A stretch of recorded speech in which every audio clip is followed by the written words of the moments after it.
Welcome to Living from the Inside Out with Holly Wade.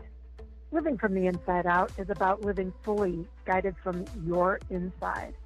Holly shares the wisdom of how your mind, body, and spirit are truly connected and that you deep down know your own answers. Holly and her guests will provide tips, practices, and inspirational stories to help you approach your life from your own heart. And here's Holly.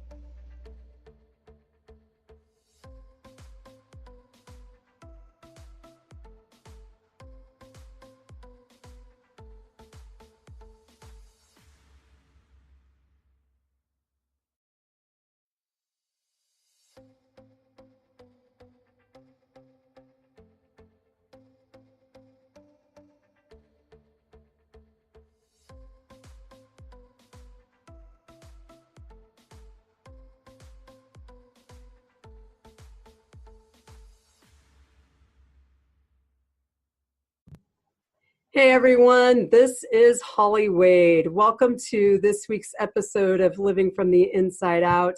I am thrilled to bring on Virginia Phillips this week. She's a best-selling author of Yes You Can, the founder of the Academy of Entrepreneurial Excellence, a speaker, a coach, and a podcaster who guides entrepreneurs and small business owners to create leads, convert sales, and increase profits.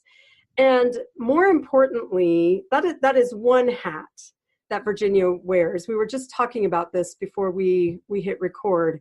But she also lives with a trifecta of health concerns. And this is what we're really going to talk about today, because there's some that a lot of people don't really know about. And I'm just going to let Virginia take it away. Virginia, thanks so much for joining us today.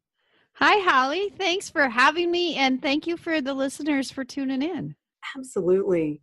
Yeah, I'm going to let you just roll with it because you were explaining and it was like, God, I wish we were recording right now. So I'm just going to let you repeat what you were sharing with me because I think it's important information. And I'm really excited that we can spread this to listeners and I hope that they will share it with people that they know. I hope they will too. I have what's known as the trifecta. I don't know if that's used in any other terms, but it's certainly used in the community that I live in. And the trifecta is known as Ehlers-Danlos syndrome, mast cell activation syndrome, and dysautonomia. Now, all of those things, most of your listeners may have never heard of.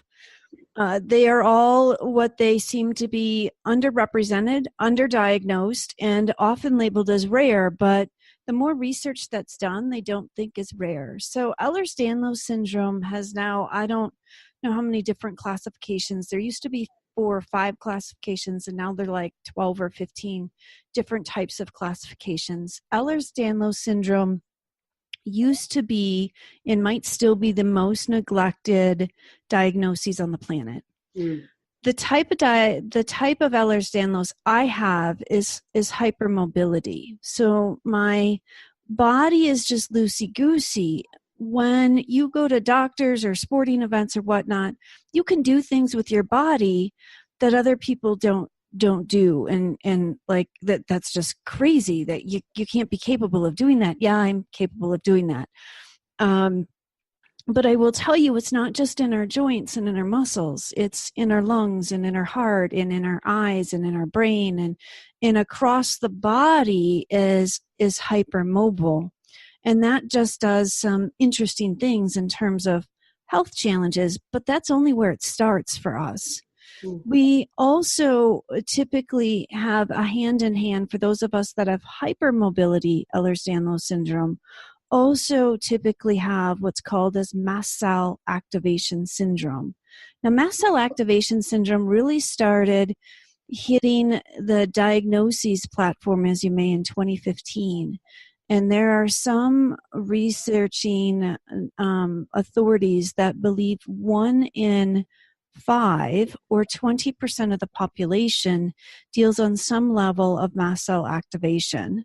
Which is actually a pretty high percentage. It's a pretty high percentage. And I want to get into talking about that in a little bit.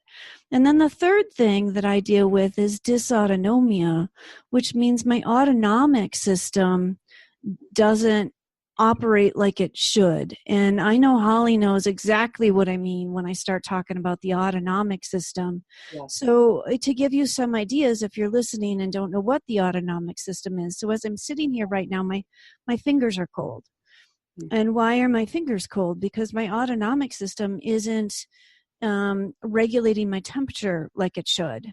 It also tends to pool my blood into my extremities. So a lot of times my hands will turn purple or my feet will turn purple. So if you ever see anybody out with flip-flops on and their feet look like they're purple, they might be dealing with some level of dysautonomia issues. So at this point, I know Holly has a bunch of questions, so I'm going to let her kind of speak in here. Holly, what do you got going on?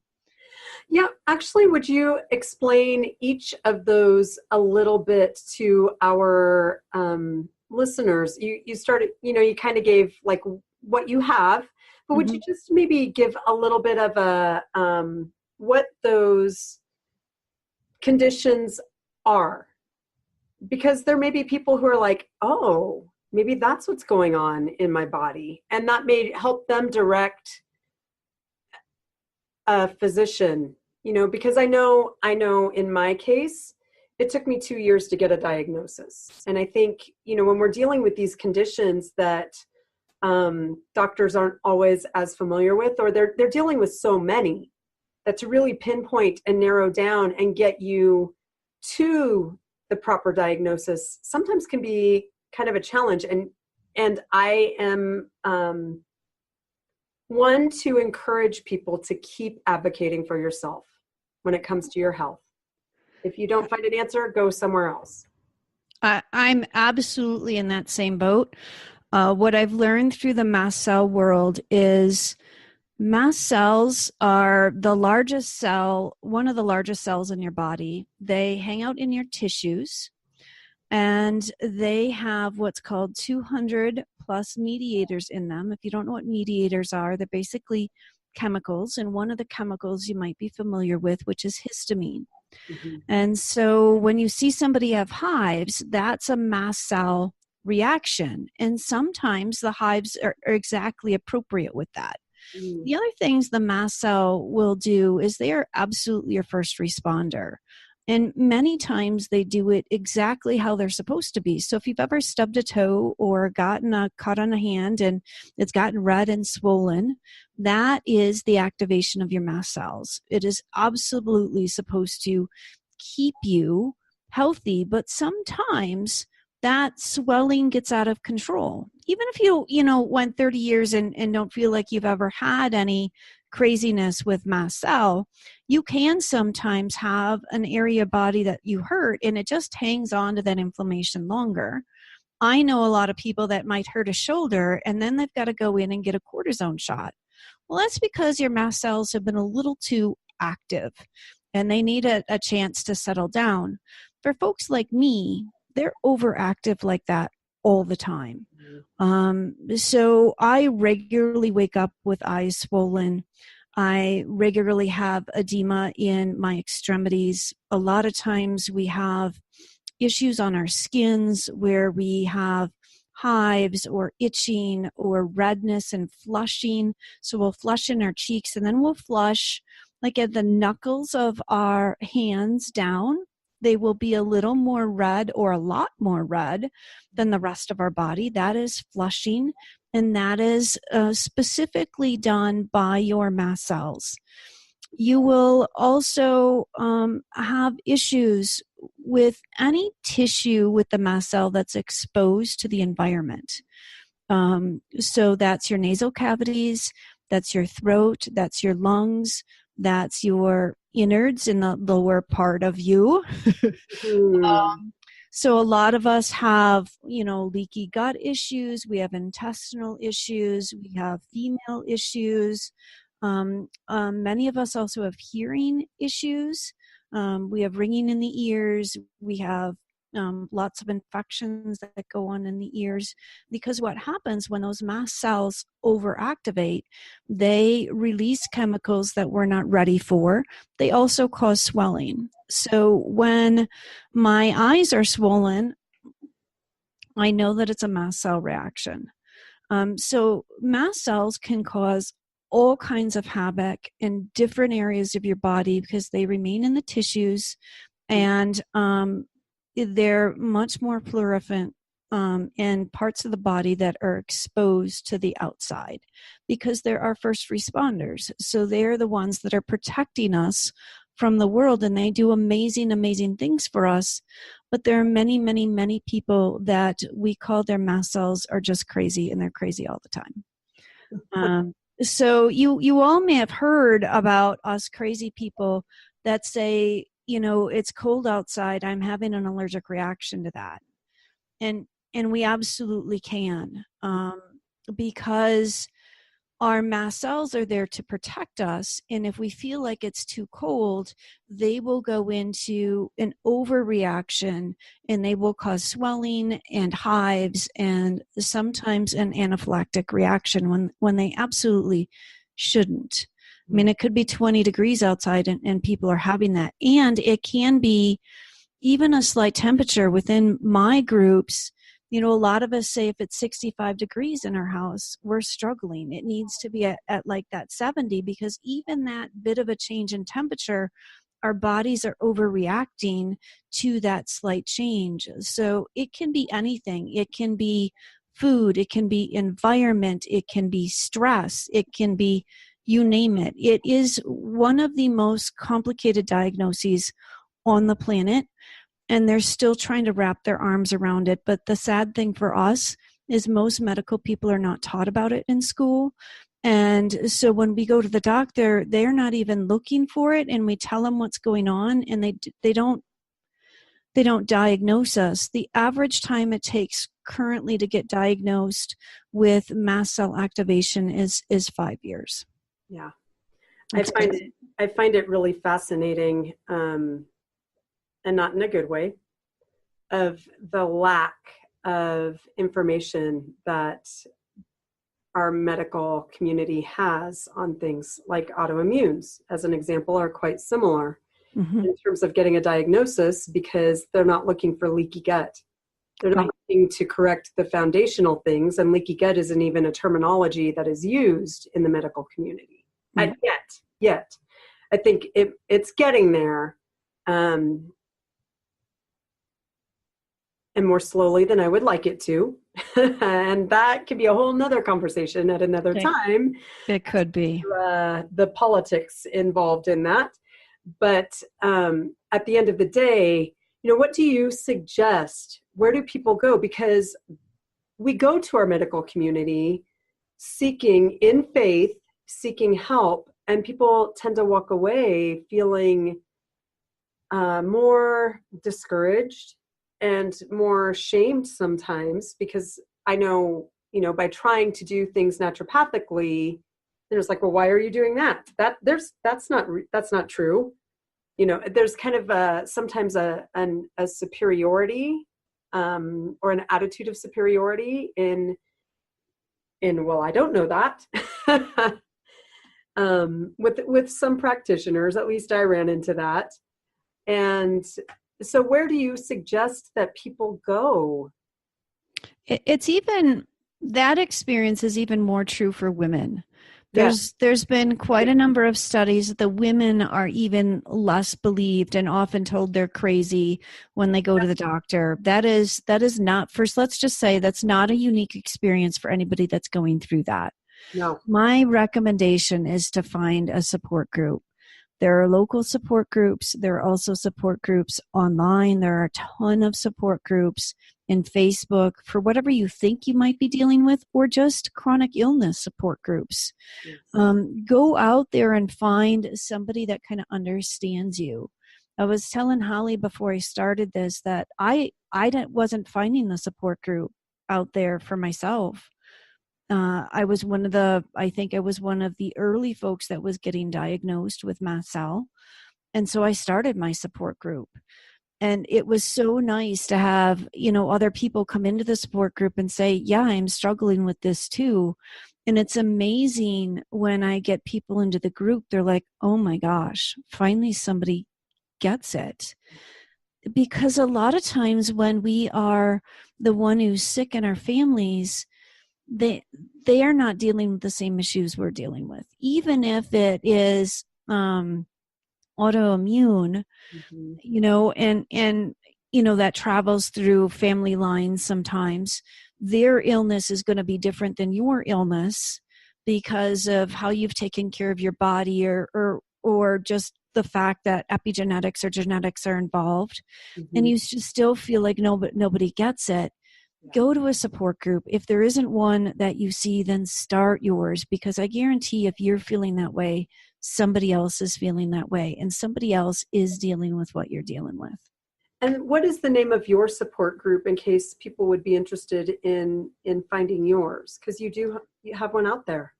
I do. My support group is Mast Cell Activation Support, MCAS only. We're, 3,200 people strong, 3,300 people strong at this point, and we're growing like wildfires. We'll accept anybody into the group who has mast cell, who is within the medical community that wants to learn about mast cell, or is supporting somebody with mast cell.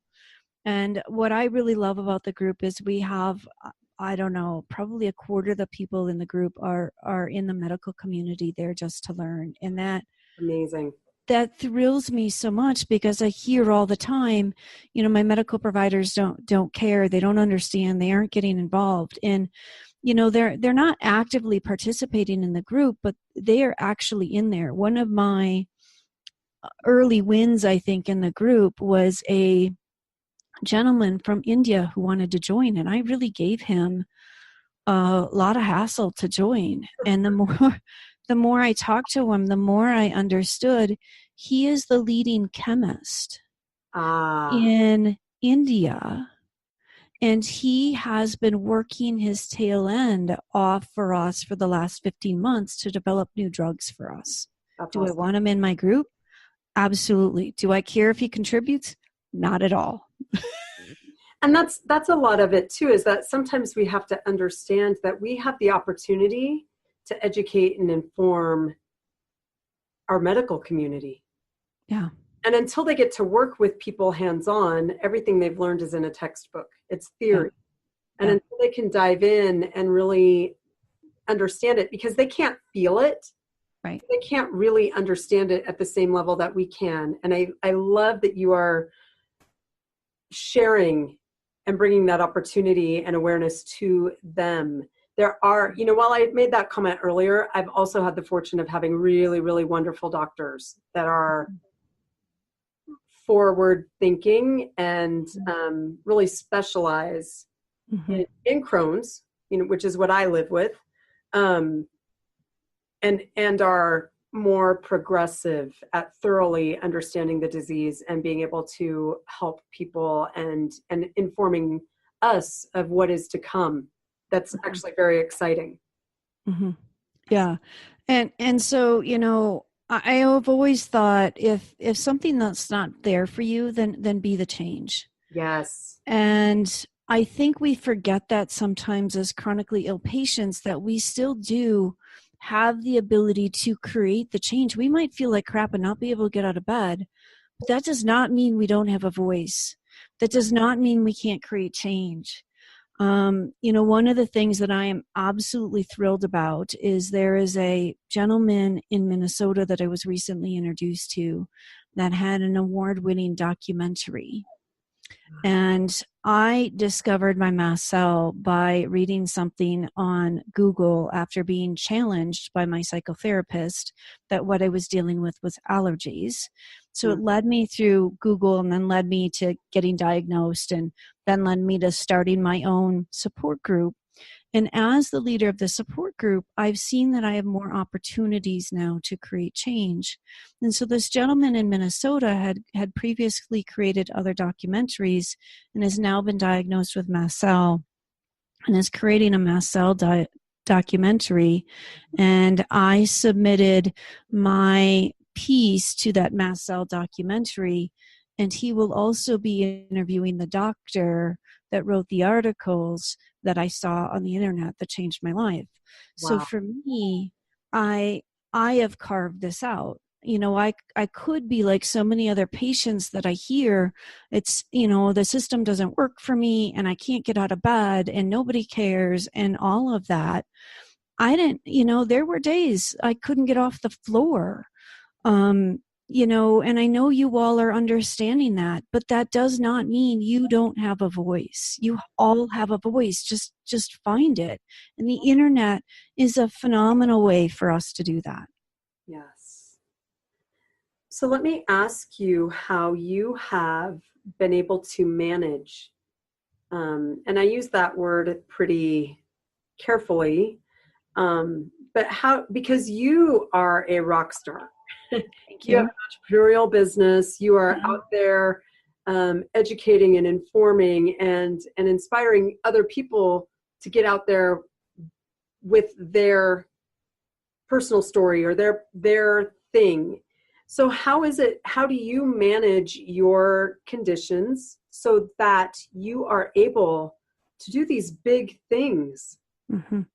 Put myself first. Absolutely. So as I sit here, I don't have makeup on. I know it's the standard norm to have makeup. I don't do it. Makeup doesn't work for me. I always put myself first. I work from home. There was a while that I was really asked to, go back to the office. And I thought, I just don't want to make this commute. I don't want to deal with the traffic. I don't, want to be in an office all day because there are regularly times during the day that I need a nap. And I don't want to be doing it in an office. I want to be doing it in my own bed when I feel like I need it, those sorts of things. I will be the first to cancel on a client if I'm not having a good day. My health absolutely comes first. Comes first above anything else. It goes back to that deal when you're in an airplane. If you don't have the oxygen on, you're not helping anybody else. And I live and breathe that. But over the course of the last few years, once I've gotten this mast cell diagnosis and realized, why I was so sick with migraines for such a long time, and now I have the ability to control them. I haven't had a migraine now in almost 2 years. Wow. And that's in huge part to the mast cell protocol, which is pretty much eat right, sleep right, and exercise right. Which is foundational. That is health right there. That's how you create it. It's do that. But complicated. Yeah, but people ask me, what's your recipe? I'm like, it's a million little things. Yes. Yep. It's a million little things. It's the fact that I will make an effort to go outside and put my feet in the grass for 5 minutes in the morning if I can. In the winter, I'm not sure what I'm going to do about that. I'm not sure what I'm going to do about my grass time when it's covered in snow. I'm not sure I'm going to handle that. But it's taking time away from my computer screen to just breathe. It's making sure I'm making the right food choices. It's making sure I'm consistent with bedtime routines. It's making, it's 100 million things that I do that encompass what my protocol is, but the foundation is myself first, eat right, sleep right, and exercise right. I can tell the days that I don't get enough exercise. In fact, when I tell people my goal is 10,000 steps a day, they're like, you're not in condition for 10,000 steps. And I'm like, that should be our standard. Like, we all should be moving the body 10,000 steps. And here I have health people telling me I shouldn't be going 10,000 steps because I'm chronically ill. They want to protect me and put me into this basket. And I'm like, no, my body needs to move just like your body. I might not physically be able to lift the weights, but it's not going to stop me from moving it. So this focus on moving the body is important to me. Well, I'm going to go into fear. I'm going to counter that fear-based mode, that fear-based, like, what are you doing? I'm going to counter that real quick and explain to our listeners my philosophy on movement. Good. Because our bodies and our minds adapt to challenge. And we need to challenge our bodies. Otherwise, we atrophy. Think about when you have had a cast or you've seen someone who had a cast. What happened to those muscles? They atrophied. They shrunk. And the way that we challenge them, so that tells you what happens when you don't move.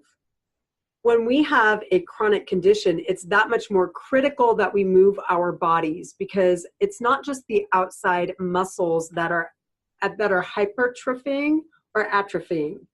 So the hypertrophy means that your muscle is growing. That's when you add more weights. You're going to grow those muscle tissues. It's not just the outside muscles that do that. It's the inside organs. Those are muscles too, and they will do that. So this is my concern with fasting, with the fad of fasting right now. Yes, it does heal your gut. If you do it too long, it weakens your gut. Your gut is designed to act as a muscle to contract and move that fiber and break down the food and move it through. Mm-hmm. And so that is why it's so important for all of us to move our bodies, and especially when you have a condition. It doesn't matter if you use a pool. It doesn't matter if you walk. It doesn't matter if you get on a bike. It doesn't matter if you dance. It doesn't matter if you do yoga. I don't care what you do. I'm a fan of do things that feel good for your body and keep moving it. Right. Yeah. Anyway, there we go. And I really, really challenge older people who are afraid to use stairs. Use your stairs, because that's going to keep you in your home longer. That leg strength is going to keep you independent longer. Do it. Don't be afraid of them. Well, and they now have apparatus to help people that aren't feeling like they're safe on the stairs to be safer on the stairs. Yes. So invest in the apparatus to keep yourself safe. But I tell folks, if you can't get out of bed, then move your fingers and move your toes and move as much of the body as you can. If you can't walk 10,000 steps, walk 5. I told, my fitness instructor, I said, I was so excited to get out and walk my 10,000 steps. I said, I got about 500 and I got sick. And I thought, today's not the day. Right. Today is not the day for me to be walking 10,000 steps. But I walked 1,000. I went out and walked 500, and then I had to get back home. So that 1,000 steps was helpful for my body, but I'm also not pushing it past its limits. I really do try to listen to that body. And when it says that's enough for the day, that's enough. And that's such an important piece, is that at the end of the day, we have to learn what our body is telling us. Mm-hmm. There are days that and this isn't just with a chronic condition. If you've been pushing, your body's going to say, okay, I'm done. Mm-hmm. We're going to get a cold. We're going to get the flu. We're going to get something so that I can rest. And that is so critical too. As much as I just said, move your body. Well, and that's the other thing, at least Americans aren't good at, and that's being still. Yes. And people say, are you meditating? Well, I'm now certified in meditation, and yes, I do meditation, but there are sometimes I just sit and be still. Like I try to turn all the electronics off, because we get those EMFs that affect our body. Yeah. I take the cell phone away and I just go sit. And that usually comes in the morning when I put my feet in the grass. So I'll just go sit and listen to the birds and watch the sun come up or move over. And, that's what I do. That's just me being still. And I think we forget, especially when we're chronically ill, that there is an ability for us to just sit. Well, what you're talking right now is wellness. Yeah. And to me, that's a broader scope than health. Health is, when we look at a wellness wheel, that is really just kind of dealing with the component of our physical body. Mm-hmm. And wellness goes beyond that. That's the emotions. That's the calming the mind. That is the, what is your environment like, and how is that supporting your body and your health? What are your relationships like? Mm-hmm. And as we grow into those things, and as you talked about, your health comes first. Mm-hmm. When I was going through that process of really setting boundaries around my health and my well-being and my overall self-care, there were a lot of relationships that were challenging, and it's not that they didn't love me or didn't want to support me. It's just that they don't understand.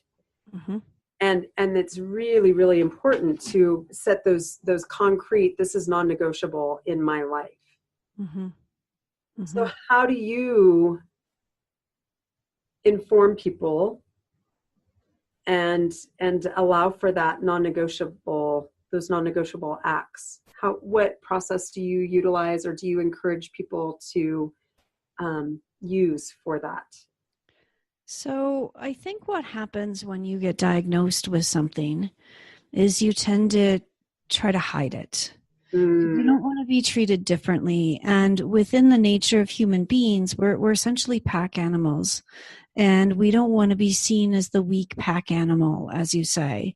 So, like other animals in our lives, we try to hide our condition. And we do that for survivalship, quite honestly. And that piece of it, I carry with me. And I know that if I'm not showing my pack that I have, things going on with me, what will happen is it will take them by surprise. And what I'm doing is actually creating a larger weakness within my community. I know that my community can respond better to me if they understand, as you say, what's going on with me. And the only way that happens is for me to get vulnerable and for me to share what's happening.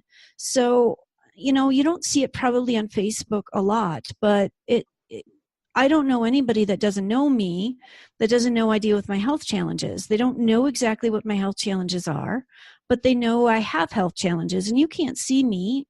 You can't see that I'm sick, and most of us can't see that we're sick, but we are. I start with that communication with people, and I do what I say and lay the ground rules and lay out the expectations I think that they should have of me, of any relationship that I put forth. And if somebody questions me on it, I am open and honest with them where I'm at, what I'm capable of doing. If I bring on a new client, I tell them, I said, please note, I am, 100% disabled. I have chronic illnesses, and there are going to be days that I just absolutely can't function. And if I hit one of those days, I will cancel on you, but we will find another time to make that up. And they're like, yes, absolutely. And what they see is they want to be in my corner because they see the value that I bring to them. And if I give them the opportunity to understand at the beginning and set those ground rules, then when that time occurs, they're not upset because they know they already committed to that type of relationship. Yeah. It's actually, it's funny because our brains tell us that that's disabling when we admit these things, and it's quite the opposite. It's so empowering for everyone. Absolutely. To rise to success in the midst of whatever is happening. Absolutely. I say be more open and honest and lay those expectations. It's really hard because you've told everybody and their brother and they don't believe you. And you're like, no, this is really what's going on with me. You can't get a diagnosis. You're so sick and tired of talking about it. Yeah. But by not talking about it with the right people and with the right relationships at the right time, you actually make it harder for yourself. So you have to find that strength within you and set those expectations. And you will see that when you do set those expectations, those relationships are stronger and they're actually healthier for you. I love that. So let's turn a little bit and talk about Yes, You Can, because this is your book. And it really does, I think, it will end us in a really wonderful note, and to cap all of this. So would you share with us how this came about? Yeah, so I didn't get diagnosed with the trifecta until I was 44. So when you're talking about length of turnaround time, they do know that at least 2 of those things start from birth for us. So when you're talking about diagnosis problems, most of us with EDS don't get diagnosed for decades. For Ehlers-Danlos syndrome for decades. But for me, I had this really bad bout of illness when I lived overseas. And they really thought I was going to die for a while. In fact, they told my husband that I probably wouldn't survive the night at least once. And he went home not expecting to see me alive. Clearly, I survived the night. And we figured out enough with my health challenges to get me on a road of recovery. And I worked really, really hard to get basic quality of life back, to be able to shower on my own, to be able to cook on my own, to be able to do those sorts of things. And I finally felt like I was probably in the best health condition of my entire life. And then we were involved in a head-on car accident. It actually looked like a T-bone car accident, but the velocity of the cars were going opposite directions. And the force of the impact came at my door. And left me on top of my chronic illnesses with a number of physical disabilities. And when that car stopped spinning that day, and I had absolutely no right, I climbed out of the car, and what I saw was our beautiful mountain peak here, known as Pikes Peak. Yeah. Some of you might know it. It's also, I mean, I just had this perfect view of Pikes Peak. And it's known as America's Mountain. And I said in that very second, I'm climbing to the top of that. I had no right to do that. And every place that I went to for physical therapy, for medical care, whatnot, they said, you need to cross that off that list. You're never getting up that mountain. It's absolutely not happening. And I said, I don't understand. I'm climbing that mountain. And people in my life then watched me kind of go after this goal that everybody said I'm crazy to go do. And it gave me this sense of empowerment that I was going to go do something that able people don't think they can do. Yeah. And I'm clearly not an enabled person like that. And I'm still going to say I'm going to go do that. And people in my life really thought, she's got some chutzpah. Like, she's got some chutzpah. That girl's like crazy. And what I think I was saying to the world is, I didn't die several years ago, and I didn't die here, and you're not taking my life away. That's not happening. Right. And my girlfriend then called me up one night, and she said, can we please have coffee? And I said, sure.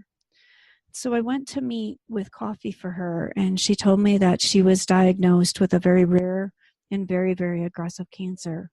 And she had no idea how to tell people, no idea how to cope with it. I mean, she was just in a spot of overwhelm. And I thought, she came to me. She came to me. And then I unloaded on her as to how she could cope. In 2 hours, I gave her like the fire hose. And I came home that night and I said, you're not a good friend. You're not a good friend, because she doesn't need that help in a fire hose. She needs that help at 3 a.m. when she doesn't feel like she can call anybody. She needs that help after a procedure in the hospital when she can't maybe pretty much call anybody. And that help only comes in a book. And so I paced that night saying, I need to write a book. And so I wrote a book, and my book has several stories in it. And they're stories that we all deal with: bad traffic, hurricanes, those sorts of things. We've all dealt with some of those sorts of things, and the lessons that we can learn from that and how to move our life forward. I really, truly love the book. But the book didn't get finished until I finished climbing that mountain. So that's my book. I'm sticking to it. The story of the car accident, the story of my illness, and the story of the mountain climbing, none of them are in the book. This book is not about me. It's not about my story. It's about saying, yes, you can to you. Wow, that's powerful. As tears are welling up. Yeah. Yeah. Yeah. And I think Holly now realizes why it's so important for me to take my business knowledge and take that to the health and wellness industry, because that's also where I know I can be the change. I've got all of these really talented people that can service the community that I'm in, that really desperately need the assistance, and I have the ability to help facilitate that change. And I can do that by saying, yes, I can to myself. There are days, Holly, I don't feel like getting out of bed. There are days I don't feel like having a meeting. There are days, that just go sideways on me, just like they do for everybody else. But I come back to, what is my mission? What is my purpose? If this was my last day on earth, is this how I'd want to be spending it? Mm. Is this it? And sometimes it is sitting in front of the TV vegging, because I just needed time out. I needed that self-care time. I needed that still time. But sometimes it's getting that chutzpah to get up and move forward, because this isn't how I want to spend, my last, few minutes, if this was it. And we never know when it's going to be. I mean, I was so sick in Germany, and then I had that car accident that out of the blue totally should have killed me. And I just feel like every day I'm on this earth is another chance for me to create impact. There is nothing like those kinds of moments when you've had that life literally at the edge. Mm-hmm. You've experienced that. That is the fire in the belly. Mm-hmm. And that's why I do what I do. Mm-hmm. Despite being told, you're not, your business isn't succeeding, you need to go get a real job. Or despite being told, you can't. Mm-hmm. For whatever reason, whether it's jealousy, whether it's, for whatever reason, fear for me, fear for my health, fear for whatever. What they don't understand is that determination that a hospital bed gives you. Mm-hmm. Mm-hmm. And it absolutely does, Holly. And I think when you meet those people, you know that they get it. You know that they've been there and they understand it. And then you meet those other people that we say they don't understand, and they don't, because they've not been in those same places. And they haven't had those same experiences. Yeah, and we can't expect them to. Mm-mm. But there is something about a tribe of incredibly powerful people. Because when you fight for your life, Mm-hmm. you're fighting for everything. You absolutely are. And the fact that we beat ourselves up because we used all of the energy we could to get out of bed that day. Yeah. We should be celebrating those moments, because we have the opportunity to get out of bed. Yes. There are people that can't get out of bed. And there are people like me that feel like they shouldn't even be alive today. Right. And probably many of your listeners kind of feel that way. So I think for us to beat ourselves up because we might be having these chronic illnesses or these disabilities, as we say, I think it's what makes us special. Because Absolutely. You need to have those experiences to be able to create the impact you want to make. But use that voice. I don't care if it's from the bed. There are a lot of people that have phenomenal blogs and videos that they post from their bed, and people find such inspiration from it. When you can get vulnerable with the world, you will find your power. And we will end with that, because that is a very powerful statement. So Virginia, where can people find you, and how can they get your book if they're like, I need to get my hands on that? So they can go to Amazon and they can order it through Amazon, but I'm not the only book that's called Yes You Can. So it needs to be Yes You Can with my name, Virginia Phillips, in the search, and that will pull up with my book. It's got my picture on the front with like this roadmap on it. And the other place that they can find me, I often hang out on Facebook, so they can look up Virginia Phillips on Facebook and connect to me there. But they can also go to my website at www.aoeenow.com. And I will make sure those are in the show notes, so people don't. So if they're driving and listening, it's in the show notes. You can find it really easily, or just message me and I'll be happy to get them to you. So Virginia, it's been a pleasure to have you on today. Thank you so much for your time. Thank you for opening up and sharing your story so much. And we'll just continue to impact the people that we can. I agree. Thank you very much for having me, and thank you for the listeners for tuning in. And I want them to go out and say, yes, they can. Yeah. Please, please, please share this episode with people that you think would be encouraged by Virginia's message today. And we'll have you join us next week for Living from the Inside Out. Thanks so much.